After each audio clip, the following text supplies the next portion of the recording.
नमो नमः। आज हम वाच्य परिवर्तनम पार्ट 5 वीडियो लेकर आए हैं। आप इसको ध्यान से समझें। यहाँ पर सबसे पहले आप कर्तृवाच्य से कर्मवाच्य में परिवर्तन सीखेंगे। कर्तृवाच्य का कर्ता, कर्म, क्रिया। मैंने आपको संख्या बताई थी कि कर्तृवाच्य में आप 121 नंबर को याद रखेंगे, कर्मवाच्य में 311 को याद रखेंगे और भाववाच्य में 3 क्रॉस 1, 3 क्रॉस 1, क्योंकि यह अकर्मक होता है, इसमें कर्म नहीं होता, इसलिए भाववाच्य में यहाँ पर क्रॉस लगाया हुआ है कर्म की जगह। कर्तृवाच्य का कर्ता प्रथमा विभक्ति, कर्म द्वितीया विभक्ति और क्रिया प्रथमा, यानी कि 1 2 1। कर्मवाच्य में 3 1 1, भाववाच्य में 3 क्रॉस 1। अब यहाँ पर यह नियम है कि कर्तृवाच्य के इक्तवतु यानी कि तवत प्रत्यय के स्थान पर कर्मवाच्य में त प्रत्यय हो जाता है। जैसे सह किम कृतवान, कर्तृवाच्य में अगर तवान शेष बचा हुआ है, स्त्रीलिंग में तवती बचता है और नपुंसक लिंग में तवत बचता है, तो आप इसको कर्मवाच्य में इक्त प्रत्यय में परिवर्तन कर देंगे। सह किम कृतवान 1 2 1 आपको चेंज करना है 3 1 1, तो सह की तृतीया विभक्ति तेन, किम की द्वितीया विभक्ति किम और कृतवान की जगह आपको करना है कृतम। तवान को, इक्तवतु को इक्त प्रत्यय में आपको चेंज करना है कर्तृवाच्य से कर्मवाच्य में।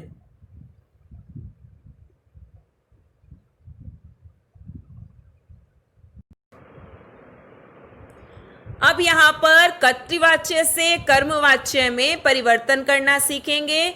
जैसे कर्तृवाच्य में दिया हुआ है 121, सह प्रथमा विभक्ति, माम द्वितीया विभक्ति और सह की अकॉर्डिंग पश्यति, यहां पर इसकी क्रिया लगी हुई है, यानी 1 के पीछे 1 रहेगा तो सह के पीछे यहां पर ती लगेगा। पश्यति कर्ता के अनुसार क्रिया।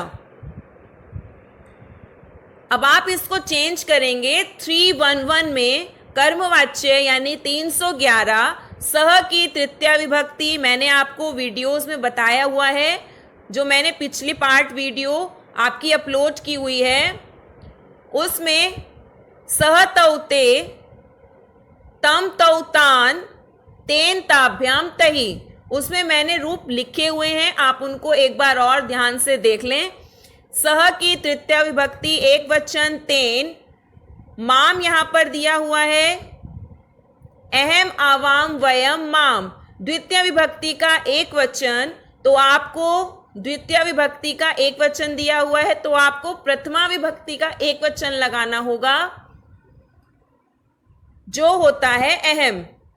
तो माम अहम में चेंज हो जाएगा और अहम की अकॉर्डिंग यहां पर आ जाएगा दृश्य, क्योंकि 1 के पीछे 1 रहेगा हमेशा। कर्तृवाच्य में कर्ता के अनुसार यहां पर क्रिया लगती है और कर्मवाच्य में कर्म के अनुसार क्रिया लगती है। और अगर आप 1 2 1 3 1 1 के अकॉर्डिंग देखें तो 1 के पीछे 1 ही रहेगा। नेक्स्ट है वयम त्वाम पश्यामः, अहम आवाम वयम, यहां पर बहुवचन है तो आपको भी तृतीया विभक्ति का बहुवचन ही लगाना है। अहम आवाम वयम, माम आवाम अस्मान, मया आवाभ्याम अस्माभि। आगे दिया हुआ है त्वाम, त्वम युवाम यूयम, त्वाम द्वितीय विभक्ति का एक वचन, तो आपको यहां पर प्रथमा विभक्ति का एक वचन करना होगा त्वम, और इस त्वम की अकॉर्डिंग यहां पर आपका लग जाएगा दृश्य से। यहां वयम की अकॉर्डिंग पश्यामः है और यहां त्वम की अकॉर्डिंग दृश्य से है। यहां दृश्य से क्यों आया? क्योंकि पश्यति, पश्यतः, पश्यन्ति, इसकी जो मूल धातु होती है वो होती है दृश्य, और जब आप इस दृश्य में मूल धातु में ही आप य और ते जोड़ते हुए चलते हैं। मैंने पार्ट 3 वीडियो में आपको यह सिखाया है।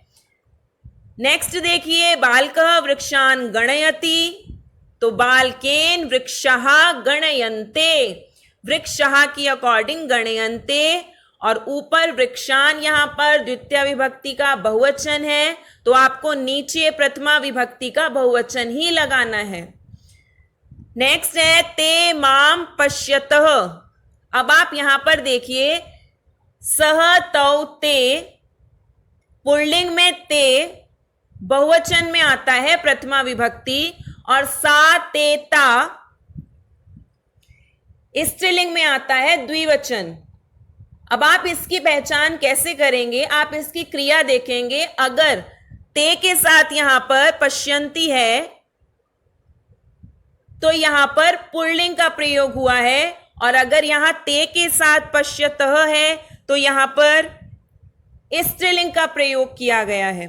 तो ते माम पश्यतः, तो सा ते ता, ताम ते तहा, त्वया ताभ्याम ताभी। तो यहां पर ते प्रथमा विभक्ति द्विवचन, इसी तरह से तृतीय विभक्ति का द्विवचन ताभ्याम, माम का अहम हो जाएगा और अहम की अकॉर्डिंग हो जाएगा दृश्ये, उत्तम पुरुष का एक वचन। ते माम पश्यतः कर्मवाच्य हो जाएगा इसका ताभ्याम अहम दृश्य। ये कर्तृवाच्य से कर्मवाच्य में परिवर्तन था, जो आपने 1-1 को 3-1-1 में चेंज किया। अगर 3-1-1 यानी कर्मवाच्य को कर्तृवाच्य में अगर आप चेंज करेंगे तो वो भी इसी तरीके से हो जाएगा। आपको 3-1-1 से 1-1 में उसको परिवर्तन करना होगा।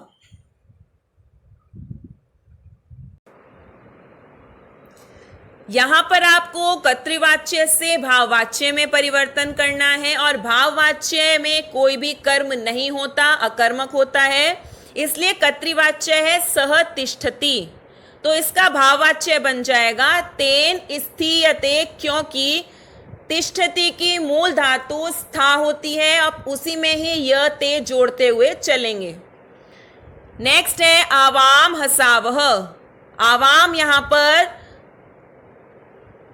द्विवचन दिया हुआ है, और हसावह यानी कि सह तौ ते, त्वम युवाम यूयम, अहम आवाम वयम, उत्तम पुरुष का द्विवचन।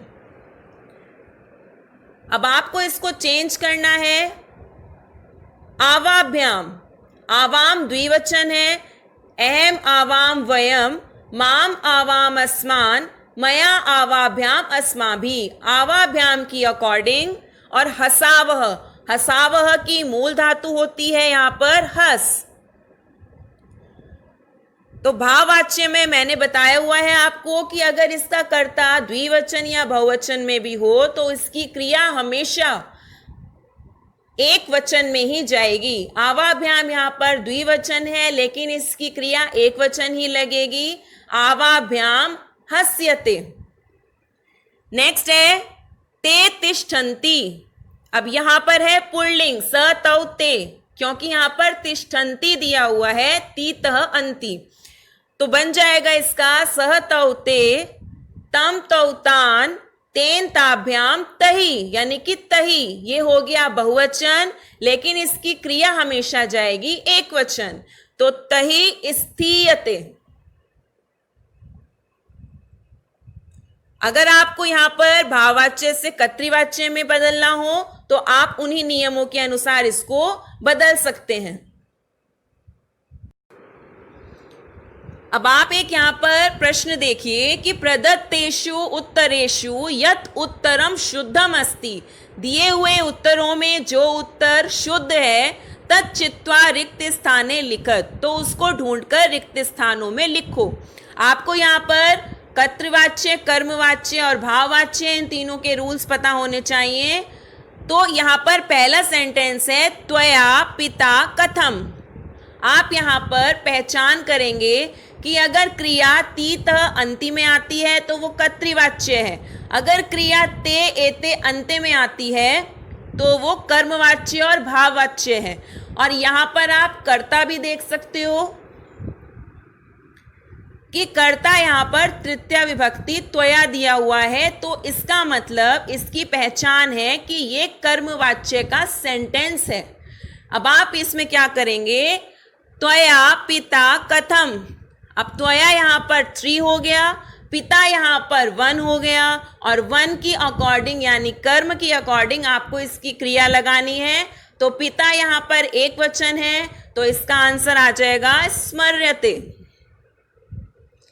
त्वया पिता कथम स्मर्यते, जो ये कर्मवाच्य है।